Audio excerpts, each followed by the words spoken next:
lo absoluto y la manifestación. La cuestión más difícil de comprender, al tratar de profundizar la filosofía Advaita y la cuestión que se plantearía una y otra vez y que siempre subsistirá, es esta. ¿Cómo lo infinito, lo absoluto, llegó a ser lo finito? Abordaré ahora esta cuestión, y para ilustrarla voy a utilizar un esquema. He aquí lo absoluto, A, y he aquí el universo, B. Lo absoluto se ha vuelto el universo. Con la palabra universo quiero significar, no solamente el mundo material sino también el mundo mental, el mundo espiritual, los cielos y las tierras y, de hecho, todo lo que existe. Mente es el nombre de una de las transformaciones. Cuerpo es el nombre de otra, y así sucesivamente. Estas son todas las transformaciones que componen el universo. El absoluto, A, llegó a ser el universo, B, pasando por el tiempo, el espacio y la causalidad, C. Esta es la idea central del Advaita. El tiempo, el espacio y la causalidad son como un cristal a través del cual se ve lo absoluto. Si se lo mira en la parte inferior, se presenta bajo la apariencia de universo. Por tanto, esto nos muestra inmediatamente que en lo absoluto no hay ni tiempo, ni espacio, ni causalidad. La idea de tiempo no puede existir, puesto que allí no se encuentra mente ni pensamiento. La idea de espacio no puede ser, ya que allí no se produce modificación exterior. Lo que se llama movimiento y causalidad no puede existir allí donde solamente hay lo uno. Tenemos que comprender esto y grabarlo en nuestra mente. Lo que llamamos causalidad comienza si está permitido expresarse así y después que lo absoluto ha degenerado en lo fenoménico, y no antes. Nuestro deseo, nuestra voluntad, etc., vienen siempre después. Creo a este respecto, que la filosofía de Schopenhauer comete un error en su interpretación del Vedanta, puesto que trata de establecer que la voluntad es todo, y la coloca en el lugar de lo absoluto. Pero lo absoluto no puede ser presentado bajo la forma de voluntad, ya que la voluntad es algo cambiante y fenoménico, y arriba de la línea trazada por encima del tiempo, el espacio y la causalidad, no hay cambio, no hay movimiento. Es solamente por debajo de dicha línea que comienza el movimiento exterior y el movimiento interior que se llama pensamiento. Más allá de ese límite no puede haber voluntad. Por lo tanto, la voluntad no puede ser la causa del universo. Trayendo la cuestión más cerca, vemos en nuestro propio cuerpo, que la voluntad no puede ser la causa de cada movimiento. Yo muevo esta silla. Mi voluntad es la causa de este movimiento, y esa voluntad se manifiesta por una acción muscular. Pero el mismo poder que hace mover la silla, hace mover también el corazón, los pulmones, etc. En este caso sin la intervención de la voluntad.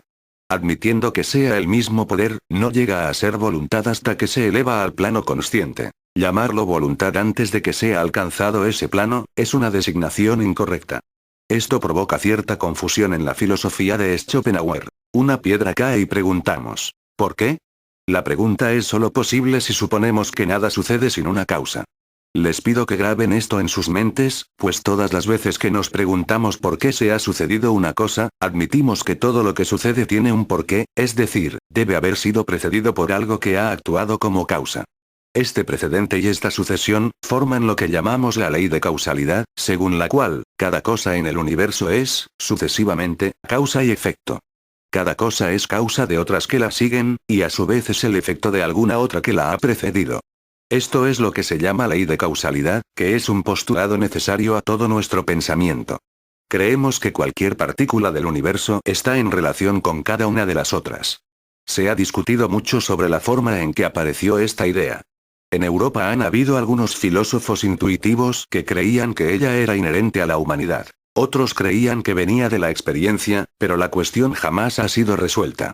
Veremos más adelante lo que al respecto nos dice el Vedanta. Pero primero debemos comprender esto. Por el hecho mismo de plantear la cuestión por qué, presuponemos que cada cosa alrededor de nosotros ha sido precedida por ciertas otras, y será seguida por otras más. La otra creencia implícita en esta cuestión es que nada en el universo es independiente, que cada cosa sufre la acción de alguna otra fuera de ella.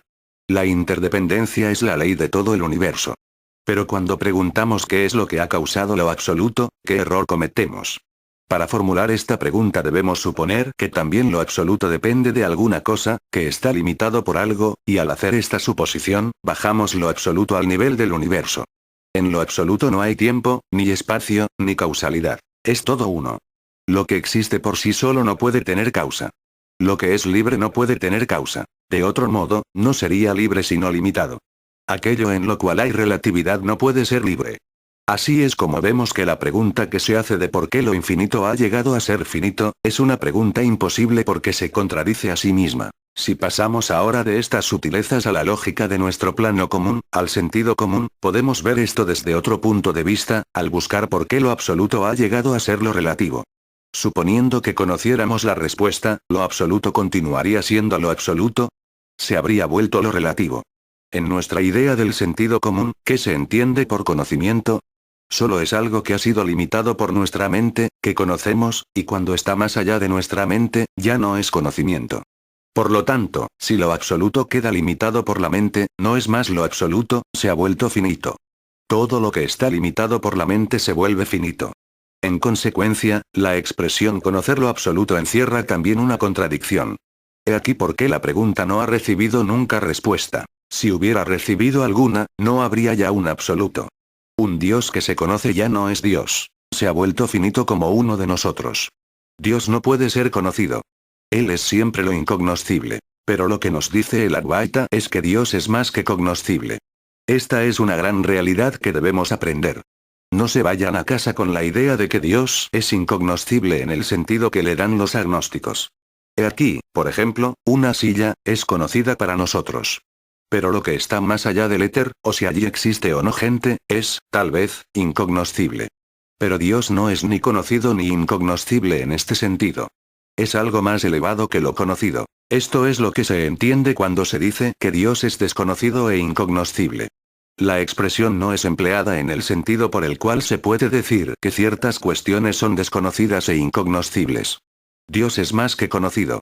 Esta silla es conocida, pero Dios es aún mucho más que conocido, puesto que, necesariamente, es en Él, y por Él, que conocemos la silla. Él es el testigo, el eterno testigo de todo conocimiento. Sea lo que fuere la cosa que conozcamos, la conocemos en Él y por Él. Él es la esencia de nuestro propio ser. Él es la esencia de este ego, este yo, y nada podemos saber, excepto en y por ese yo. Por lo tanto, ustedes tienen que conocer todo en Brahman y por Brahman. Para conocer la silla, deben conocerla en Dios y por Dios. Por lo tanto, Dios está infinitamente más cerca de nosotros que la silla, pero infinitamente más alto. Ni conocido, ni desconocido, sino algo infinitamente más elevado. Él es el ser de cada uno. ¿Quién viviría un segundo, quién respiraría un segundo en este universo, si este bendito no lo llenara? Puesto que es en Él y por Él que respiramos, es en Él y por Él que existimos. No es que Él esté en alguna parte y haga circular mi sangre. Lo que se quiere decir, es que Él es la esencia de todo esto, el alma de mi alma. No tienen ustedes la menor posibilidad de decir que lo conocen. Eso sería degradarlo. No pueden salir de ustedes mismos, y por ello, no pueden conocerlo a Él. El conocimiento es una objetivación. Por ejemplo, ustedes objetivan muchas cosas de la memoria. Proyectan fuera de ustedes muchas cosas. Todos los recuerdos, todas las cosas que yo he visto y que conozco están en mi mente. Las imágenes, las impresiones de todas estas cosas están en mi mente, y cuanto trato de pensar en ellas, de comprenderlas, necesito ante todo proyectarlas afuera para conocerlas. No se puede hacer lo mismo con Dios, pues Él es la esencia de nuestras almas. No podemos proyectarlo fuera de nosotros. He aquí uno de los pasajes más profundos del Vedanta. Aquel que es la esencia de tu alma, Él es la verdad. Él es el ser, tú eres eso, oh, Shvetaketu. Es esto lo que se entiende por tú eres Dios. No se le puede describir de ninguna otra manera. Todos los ensayos que hacemos con palabras, llamándolo padre, hermano, o el amigo más querido, son intentos para objetivar a Dios, lo cual no puede hacerse. Él es el eterno sujeto de todo. Yo soy el sujeto de esta silla, yo veo la silla. Del mismo modo Dios es el eterno sujeto de mi alma. ¿Cómo pueden objetivarlo a Él, que es la esencia de su alma, la realidad de todo? Por eso, quisiera repetirlo aún una vez más. Dios no es ni conocible ni incognoscible, sino algo infinitamente más elevado que lo uno y lo otro. Él es uno con nosotros. Y lo que es uno con nosotros, como lo es nuestro propio ser, no es ni cognoscible ni incognoscible. No pueden conocer su propio ser. No pueden colocarlo fuera de ustedes mismos y hacer de él un objeto que pueden mirar, porque ustedes son eso y no puede separarse a sí mismos de él. Tampoco es incognoscible, porque hay algo que conozcan mejor que a ustedes mismos. En realidad, es el centro de nuestro conocimiento. Exactamente en el mismo sentido, Dios no es incognoscible ni conocido. Él es infinitamente más elevado que lo uno y lo otro, porque Él es nuestro yo real. De este modo vemos, primero, que la pregunta, ¿qué es lo que ha causado lo absoluto?, lleva en sí una contradicción, y en segundo lugar, encontramos que la concepción de Dios en el Advaita es esta unidad y que, en consecuencia, no podemos objetivarlo, pues vivimos y nos movemos siempre en él, lo sepamos o no. Todo lo que hacemos es siempre por medio de él. Ahora la pregunta es, ¿qué son el tiempo, el espacio y la causalidad? Advaita significa no dualidad. No hay dos, sino uno. Sin embargo, hallamos aquí una proposición según la cual lo absoluto se manifiesta como múltiple a través del velo del tiempo, del espacio y de la causalidad. Parece, entonces, que hubiera dos: lo absoluto y Maya, conjunto total de tiempo, espacio y causalidad. En apariencia esta dualidad es muy convincente, pero el advaitista responde que no se puede decir que hay dos, pues, para que haya dos habría de admitir dos existencias absolutas, independientes, que no han sido causadas. En primer lugar, no se puede decir que el tiempo, el espacio y la causalidad sean existencias independientes. La existencia del tiempo es enteramente dependiente, varía con todos los cambios de nuestra mente. A veces, en un sueño, uno se imagina haber vivido muchos años. En otros momentos, muchos meses parecen no durar más que un segundo. De modo que el tiempo depende completamente de nuestro estado mental. En segundo lugar, la idea de tiempo a veces desaparece por completo. Lo mismo sucede con el espacio. No podemos saber qué es el espacio. Y sin embargo, está allí, indefinible, y no puede existir separado de toda otra cosa. Lo mismo ocurre con la causalidad. El único atributo peculiar que encontramos en el tiempo, el espacio y la causalidad, es que no pueden existir separadamente de otras cosas. Traten de concebir el espacio abstracto, sin color ni límites, ni relación alguna con lo que le rodea. No podrán hacerlo. Tendrán que concebirlo como un intervalo entre dos límites o entre tres objetos. Para existir, el espacio debe ser relacionado con algún objeto. De igual modo el tiempo.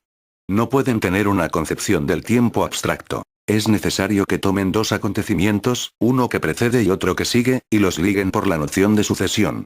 El tiempo depende de dos acontecimientos, del mismo modo que el espacio debe ser relacionado con objetos exteriores. Y la idea de causalidad es inseparable del tiempo y del espacio. Lo que tienen de peculiar, es que no poseen existencia autónoma. Ni siquiera tienen la existencia que tiene la silla o la pared. Son como sombras alrededor de todas las cosas, pero que no se pueden asir. No tienen existencia real y, sin embargo, no son inexistentes, pues a través de ellas es que todas las cosas se manifiestan como este universo. Vemos pues, primero, que esta combinación de tiempo, espacio y causalidad, no tiene ni existencia ni no existencia. Y en segundo lugar que, a veces, hasta desaparece. Para dar una ilustración, tomemos una ola en el océano. La ola, ciertamente, no difiere del océano. Sin embargo, sabemos que es una ola, y que como tal, no es la misma cosa que el océano. ¿Qué es lo que hace la diferencia? El nombre y la forma. Es decir, la idea que está en la mente, y la forma. ¿Podemos pensar en una forma de ola, como en algo separado del océano? Ciertamente no. La ola está siempre asociada con la idea de océano. Cuando la ola declina, la forma se desvanece instantáneamente. Sin embargo, no era una ilusión. En tanto que la ola existió, su forma estaba allí, y estábamos obligados a verla. Esto es Maya. Por lo tanto, todo este universo es, por así decirlo, una forma particular. Lo absoluto es ese océano, mientras que ustedes y yo, los soles y las estrellas y todas las otras cosas son las múltiples olas de ese océano. ¿Y qué es lo que hace a las olas diferentes? Solo la forma, y esta forma es tiempo, espacio y causalidad. Todos dependen enteramente de la ola. En cuanto la ola desaparece, ellos se desvanecen. En cuanto el individuo abandona este maya, ésta se desvanece para él y se vuelve libre. Todo el esfuerzo radica en desembarazarse de estas ligaduras del tiempo, espacio y causalidad, que son siempre obstáculos en nuestro sendero. ¿Cuál es la teoría de la evolución? ¿Cuáles son sus dos factores? Un poder potencial formidable que trata de manifestarse y circunstancias que lo contienen. Un entorno que no le permite manifestarse.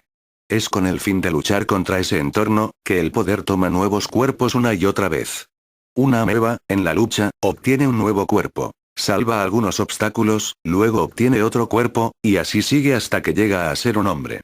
Pues bien, si llevan esta idea hasta su conclusión lógica, verán que debe llegar un momento en que ese poder que se hallaba en la ameba y que ha evolucionado hasta encontrarse en un hombre, habrá salvado todas las obstrucciones que la naturaleza puede oponerle y escapará, así, de su entorno.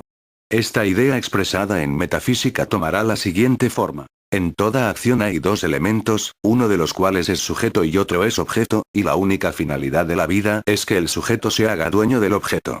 Por ejemplo, yo me siento desdichado porque un hombre me riñe. Mi lucha será fortalecerme suficientemente como para vencer el entorno, de modo que, aunque se me riña, yo no lo sienta. Así es como tratamos de vencer todo. ¿Qué se entiende por moralidad? Es hacer al sujeto fuerte, armonizándolo con lo absoluto, a fin de que la naturaleza finita cese de tener control sobre nosotros. Una conclusión lógica de nuestra filosofía es que debe llegar un momento en que habremos conquistado todos los entornos, puesto que la naturaleza es finita. He aquí otra cosa que es necesario aprender. ¿Cómo saben ustedes que la naturaleza es finita? Solo podrán saberlo por medio de la metafísica. La naturaleza es lo infinito sometido a limitaciones, por consiguiente es finita. Entonces, debe llegar un momento en que habremos triunfado sobre todas esas limitaciones. ¿Y cómo podremos lograrlo? Ciertamente, no podremos triunfar sobre todo lo que compone nuestro medio objetivo. Es imposible. El pequeño pez quiere escapar volando de sus enemigos que se hallan en el agua. ¿Cómo lo consigue? Desarrollando unas alas y volviéndose un pájaro. El pez no ha transformado ni el agua ni el aire. La transformación se ha efectuado en él mismo. El cambio es siempre subjetivo. En toda la evolución hallarán que la conquista sobre la naturaleza se obtiene por el cambio en el sujeto. Apliquen esto a la religión y a la moralidad, y encontrarán que la conquista del mal se opera por un cambio de lo subjetivo solamente. Así es como el sistema del Advaita adquiere toda su fuerza, en el lado subjetivo del hombre. Es insensato hablar del mal y de la miseria, pues ellos no tienen existencia exterior. Si soy inmune a toda cólera, jamás montaré en cólera. Si soy a prueba de todo odio, jamás sentiré odio. He aquí, pues, cómo hay que proceder para realizar esta conquista. Por medio de lo subjetivo, perfeccionando lo subjetivo.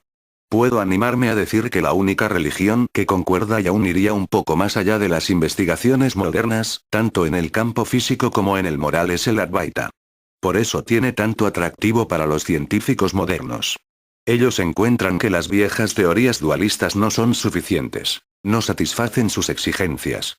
Un hombre no solo debe tener fe, sino una fe intelectual también. En esta segunda mitad del siglo XIX, subsiste la idea de que toda religión que no sea la que se ha recibido en herencia, debe ser falsa, y esto nos demuestra que todavía nos aflige cierta debilidad, que debemos abandonar tales ideas. No quiero decir que el caso se presenta solamente en este país. Se presenta en todos los países, y en ninguna parte más que en el mío. Jamás se ha dejado que el Advaita llegue al pueblo. Al principio, algunos monjes se apoderaron de él y lo llevaron a los bosques. Y así fue que se llegó a llamarlo filosofía del bosque. Por la gracia del Señor, vino el Buda y lo enseñó a las masas, y el pueblo entero se volvió budista. Mucho tiempo después, cuando los ateos y los agnósticos hubieron destruido de nuevo nuestro pueblo, se halló en el Advaita el único medio de salvar a la India del materialismo. De este modo, el Advaita salvó 2 veces a la India del materialismo. Antes de que viniera Buda, el materialismo se había expandido de una manera tremenda. Era un tipo de materialismo de lo más horrible que pueda imaginarse. No como el de hoy día, sino mucho peor. En cierto sentido, yo soy materialista, porque creo que solamente existe lo uno. Esto es lo que el materialista les pide que crean. Solo que él llama materia a este uno, y yo lo llamo Dios. Los materialistas admiten que de esta materia ha salido la esperanza, la religión y todo lo que es. Yo digo que todo ha salido de Brahman, de Dios. Pero el materialismo que se había expandido antes de Buda, era de esa especie grosera que enseña: coman, beban y estén alegres. No hay Dios, ni alma, ni cielo. La religión es solo una invención de sacerdotes malvados. Enseñaba la moral de que, mientras se vive, se debe tratar de vivir feliz. Coman, aun si les es necesario pedir prestado el dinero para comprar la comida, y no se preocupen por devolverlo. Era el antiguo materialismo, y esta especie de filosofía se expandió a tal punto, que aún hoy lleva el nombre de filosofía popular. Buda sacó a la luz el Vedanta, se lo dio al pueblo y salvó a la India. 1000 años después de su muerte, reinaba nuevamente un materialismo análogo. El vulgo, las masas, las diversas razas habían sido convertidas al budismo. Pero las enseñanzas de Buda habían degenerado con el tiempo, ya que la mayor parte de la gente era muy ignorante. El budismo no predicó ningún dios, ningún soberano del universo, así es que, poco a poco, las masas hicieron resurgir sus dioses, sus demonios, sus genios, y en la India el budismo se transformó en una extraordinaria mezcolanza. De nuevo el materialismo recuperó el primer plano, bajo la forma de libertinaje en las clases superiores y de superstición en las inferiores. Entonces, vino Shankaracharya, quien una vez más dio vida a la filosofía Vedanta. Él hizo de ella una filosofía racionalista. En los Upanishads, los argumentos suelen ser muy obscuros. Buda insistió en el aspecto moral de esta filosofía, y Shankaracharya sobre el aspecto intelectual. Elaboró, racionalizó y dio a los hombres el admirable sistema coherente del Advaita. El materialismo predomina ahora en Europa. Pueden ustedes rogar por la salvación de los escépticos modernos, pero ellos no enmendarán. Quieren razones. La salvación de Europa depende de una religión racionalista, y el Advaita, la no dualidad, la unidad, la idea de Dios impersonal es la única religión que puede tener un asidero para la gente intelectual. El Advaita surge cuando la religión parece desaparecer, cuando la irreligión parece triunfar, y este es el motivo por el cual actualmente comienza a tomar cuerpo en Europa y en América. Quisiera agregar todavía una cosa a propósito de esta filosofía. En los antiguos Upanishads, encontramos una poesía sublime. Sus autores eran poetas. Platón ha dicho que la inspiración llega al pueblo por la poesía. Se diría que esos antiguos rishis, esos hombres que realizaron la verdad, han sido elevados por encima de la humanidad para mostrar esas verdades mediante la poesía. Ellos jamás predicaban, jamás filosofaban, jamás escribían. La música salía de sus corazones. En Buda encontramos el gran corazón universal y la paciencia infinita, haciendo práctica a la religión y llevándola a cada puerta. En Shankaracharya, hallamos un poder intelectual inmenso que proyecta sobre todas las cosas el faro resplandeciente de la razón.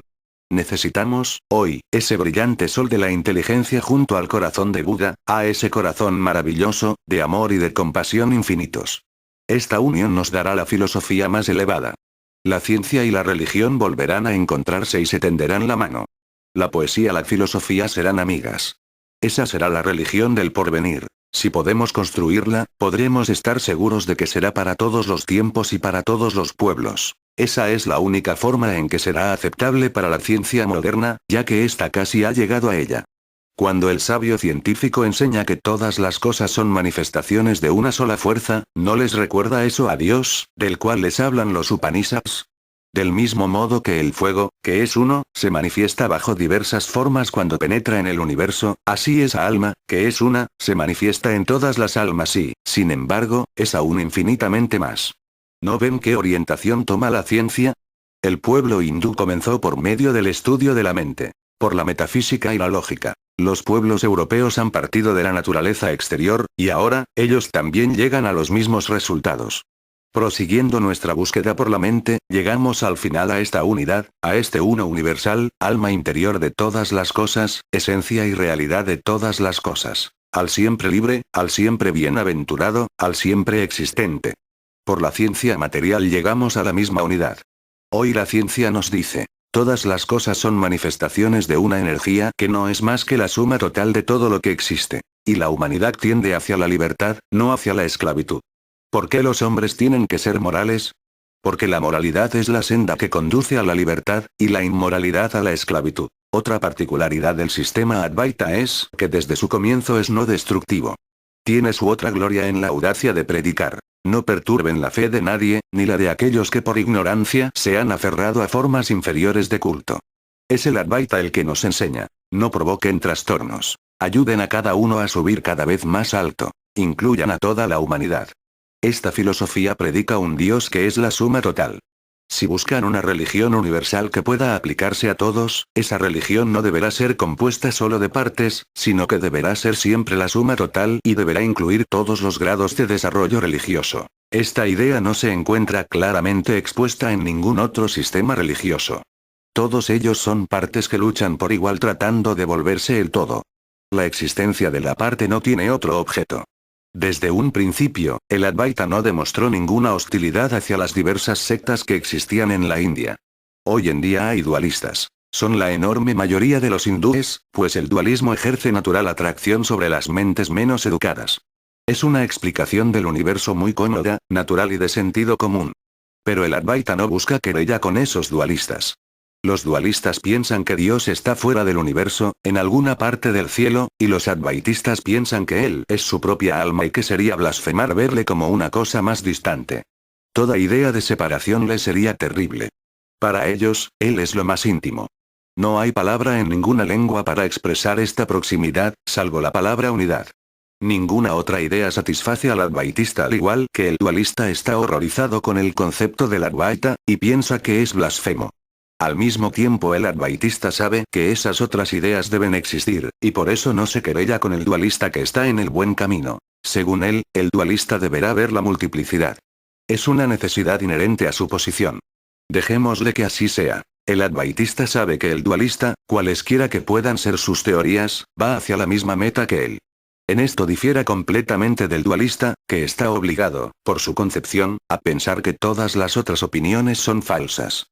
Los dualistas en el mundo entero creen naturalmente en un Dios personal, que es netamente antropomorfo, que al igual que un gran potentado de este mundo, está contento con algunos y descontentos con otros. Está arbitrariamente contento con ciertas razas o pueblos, y hace llover bendiciones sobre ellos. El dualista llega naturalmente a la conclusión de que Dios tiene sus favoritos, y espera ser uno de ellos. En casi toda religión hallarán esta idea. Nosotros somos los favoritos de Dios, y solo creyendo a lo que nosotros creemos podrán conquistar su gracia. Algunos dualistas tienen tal estrechez mental, que sostienen que solo se salvan los que han sido predestinados a la gracia de Dios. Los demás pueden intentar todo lo que quieran, jamás serán elegidos. Les desafío a que me muestren una religión dualista que no sea excluyente en mayor o menor grado. Consecuentemente, por la naturaleza de las cosas, las religiones dualistas están obligadas a querellarse y a combatirse, y esto es lo que siempre han hecho. Esos dualistas obtienen así el favor popular, pues hacen un llamado a la vanidad de las personas sin educación. Estas gustan sentir que gozan de privilegios exclusivos. El dualista piensa que no se puede ser moral si no se tiene un Dios que, vara en mano, está pronto a castigar. Las masas irreflexivas son generalmente dualistas, y esos desdichados son perseguidos en todos los países durante miles de años. Su idea de la salvación es, en consecuencia, ser liberados del temor al castigo. Un pastor, en América, me preguntaba, ¿cómo? ¿No tienen diablo en su religión? ¿Cómo es posible? Sin embargo, encontramos que los hombres mejores y más grandes que hayan vivido en el mundo, han trabajado con esa elevada idea impersonal. Aquel hombre, cuyo poder ha descendido sobre millones, fue quien dijo, yo y mi padre somos uno. Durante millares de años su poder ha obrado para el bien. Sabemos que el mismo hombre, que era no dualista, era compasivo con los demás. A las masas, que no podían concebir nada más elevado que un Dios personal, les decía, rueguen a su Padre que está en los cielos. A otros que podían comprender una idea más elevada, les decía, yo soy la vid, y ustedes son las ramas. Pero a los discípulos, a quienes él se revelaba más plenamente, proclama la verdad más alta, yo y mi Padre somos uno. Fue el gran Buda aunque jamás se preocupó por los dioses dualistas, y ha sido tildado de ateo y materialista quien, sin embargo, estaba pronto para dar su cuerpo por una pobre cabra. Las ideas morales más elevadas que un pueblo pueda tener, fueron esparcidas y puestas en movimiento por este hombre. Por doquier exista un código moral, es un rayo de luz que ha venido de este hombre. No podemos constreñir los grandes corazones del mundo en límites estrechos y mantenerlos allí, sobre todo en esta época de la historia de la humanidad. En este momento en que hemos alcanzado un grado de desarrollo intelectual que nunca se habría soñado hace apenas un siglo. En este momento en que se ha levantado una ola de conocimientos científicos tal que nadie hubiera imaginado hace 50 años. Tratando de comprimir a la gente en límites estrechos, se la degrada hasta la animalidad y se la convierte en masas irreflexivas. Se mata su vida moral. Lo que nos hace falta hoy día es combinar el corazón más grande con la intelectualidad más elevada. El amor infinito con el conocimiento infinito. El vedantista no da a Dios otros atributos sino estos tres. Él es existencia infinita, conocimiento infinito y dicha infinita, y considera a estos tres como uno. La existencia sin el conocimiento ni el amor no podrá ser. El conocimiento sin el amor, y el amor sin el conocimiento no podrían existir. Lo que necesitamos es la armonía de la existencia, conocimiento y dicha infinitos, uno. Porque esta es nuestra meta. Necesitamos armonía y no desarrollo unilateral. Y es posible tener la inteligencia de un Sankara con el corazón de un Buda. Tengo la esperanza de que todos nosotros lucharemos por lograr esta bendita combinación.